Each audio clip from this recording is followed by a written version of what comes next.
Hello అండి. ఈరోజు నేను మీకు కుస్కా బిర్యానీ చేసి చూపిస్తున్నాను. ఈ పేరింత విచిత్రంగా ఉన్న ఈ రెసిపీ మాత్రం చాలా సింపుల్‌గా ఉంటుంది. చాలా ఈజీగా ఉంటుంది. ఎవరైనా గెస్ట్‌లొచ్చినప్పుడు వెరైటీగా ఏదైనా చేయాలి అనుకున్నప్పుడు ఇలా ఈజీగా వెజిటబుల్స్ లేకపోయినా కూడా తయారు చేసుకోవచ్చు. ఈ విధంగా ఆయిల్ ప్లస్ నెయ్యిలో మన హోల్ గరం మసాలా అన్నీ వేసేసుకోవాలి బిర్యానీకి సంబంధించినవి.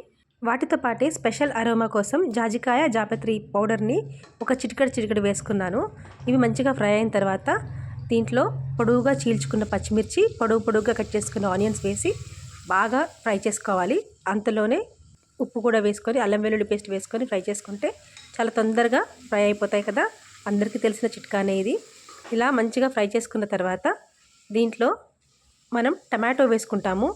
ఇది ఒక రకంగా టమాటో రైస్ లాగే ఉంటుంది. కానీ ఎందుకు ఈ కుస్కా అని పేరు పెట్టారో నాకు తెలియదు. కొంచెం బిర్యానీ మసాలా పడుతుంది కదా, అందుకని కావచ్చు. అయితే ఇందులో పుదీనా కూడా వేసాను. తర్వాత గరం మసాలా, కొంచెం పసుపు, కారము. ఇప్పుడు మెయిన్ ఇంగ్రీడియంట్ మంచి తియ్యటి కమ్మటి పెరుగు అనమాట. ఒక సగం కప్పు పెరుగైనా వేసుకోవాలి. వేసుకొని బాగా కలిపేసి చూడండి, పెరుగు కర్డులు అవ్వకుండా ఫటాఫట్ కలిపేసేయాలి. ఇలా మంచిగా పెరుగులో టమాటో, ఆనియన్స్ అన్నీ ఉడికిపోయాయి కదా.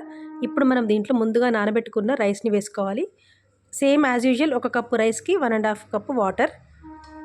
మనం ఎలా రైస్కి కొలత పెట్టుకుంటామో అలాగే. అయితే రైస్ వేసాక కొంచెం కలిపేసి వాటర్ని పోసేసుకొని ప్రెషర్ కుక్ చేసుకోవడమే, అంతే. చాలా ఈజీగా అయిపోతుంది. ఇది వేడిగా తిన్నా చాలా టేస్టీగా ఉంటుంది, చల్లగా తిన్నా కూడా చాలా టేస్టీగా ఉంటుంది. సో మీరు ప్రొద్దున చేసుకొని టిఫిన్ బాక్స్లో పెట్టుకొని పిల్లలకి స్కూల్కి ఇవ్వచ్చు, మీరు ఆఫీసెస్కి కూడా తీసుకెళ్ళచ్చు. మంచి గరం మసాలా, పెరుగు అన్నీ వేసాం కదా, చాలా ఫ్లేవర్ఫుల్గా ఈ రైస్ చాలా బాగుంటుంది. నేనైతే ఒక 3 విజిల్స్ తీసాను. తర్వాత రైస్ రెడీ అయిపోయింది. కొంచెం చల్లగా అయిపోయిన తర్వాత నీరంతా ఇంకిపోతుంది కదా, సో అప్పుడు మనం సర్వ్ చేసుకోవాలి. అయితే ఈ రైస్లో ఓన్లీ కార్బ్సే ఉన్నాయి కదా, ప్రోటీన్ కోసం నేను ఒక ఎగ్ కూడా యాడ్ చేశాను.